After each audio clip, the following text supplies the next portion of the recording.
Elsewhere in this celebratory gathering, Jim Brogan sports a flower-powered shirt. Billy McNeill has an arm around Bobby Murdoch, and these two at least appear to be discussing the game just won, while Lou Macari sings and David harmonises. George Connelly, though, is on the fringes of the group and is most probably looking for the door. The photo of Celtic after a replay triumph over Rangers can be found in the Rothmans Football Yearbook 1971-72. This was the second year of the publication, and there's almost a surprise tone to the foreword, as if no one was quite sure how the enterprise would go. It was our belief that there was an urgent need for a reference book on the subject of soccer to answer the arguments which always arise when lovers of association football gather together, declared Rothmans of Pall Mall, to give them their full name. Yes, there was this need, as the Scotsman's review of the yearbook put it, an important publication that fills a long-felt want, but maybe not for much longer. Wii Sports, who took over sponsorship 15 years ago, have just ended the deal.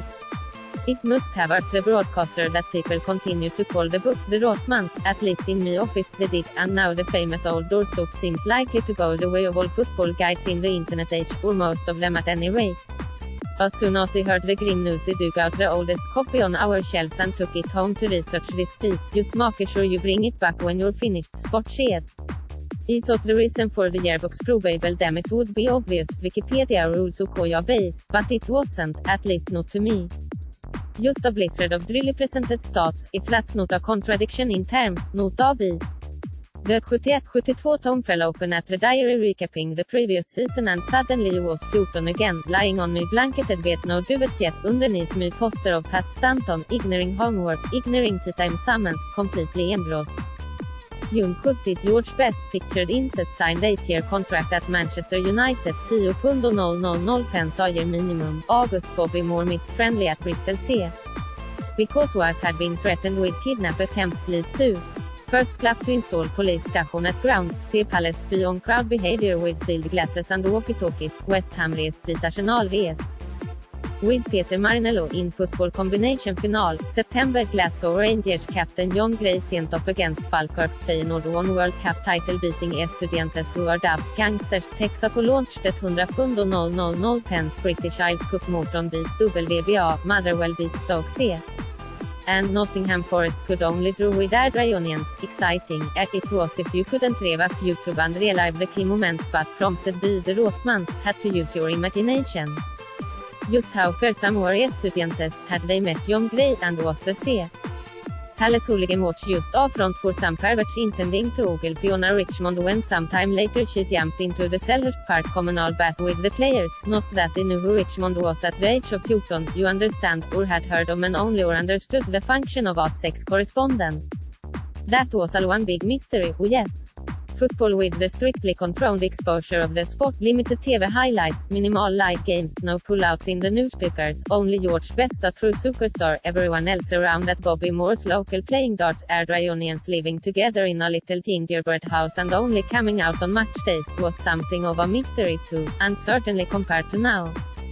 But thanks to the Rothmans, schoolboys and the overgrown variety were fully conversant with a goodly number of facts, having memorized them in the long wait between editions of much of the day or sport scene, and could quote them back today like they were as precious as their mother's store numbers.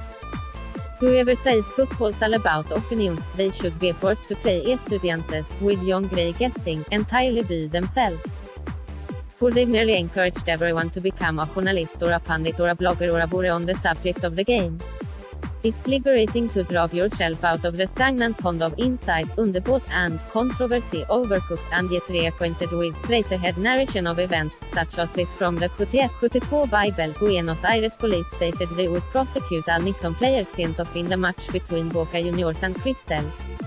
A full-scale battle ended the game 2 minutes from time with 3 players going to hospital, absolutely no embellishment needed there. The Rothmans described Peter Lorimer as ubiquitous that season. I hope that at 14 he was curious enough to wonder what the word meant, though I'm not going to pretend he looked it up in a dictionary, another reference book which was also big in 71-72 different eras. Football, goals, chatter, self-evidently the obvious, anodine truisms, they're all ubiquitous now. And as an example of how different, the Manchester City Posh quaintly lists the club phone number. Can you imagine calling up the new global superpower today and how many options the recorded voice would present, and how long you'd have to wait? This is a club which has, what is it, 13 of the world's best fullbacks.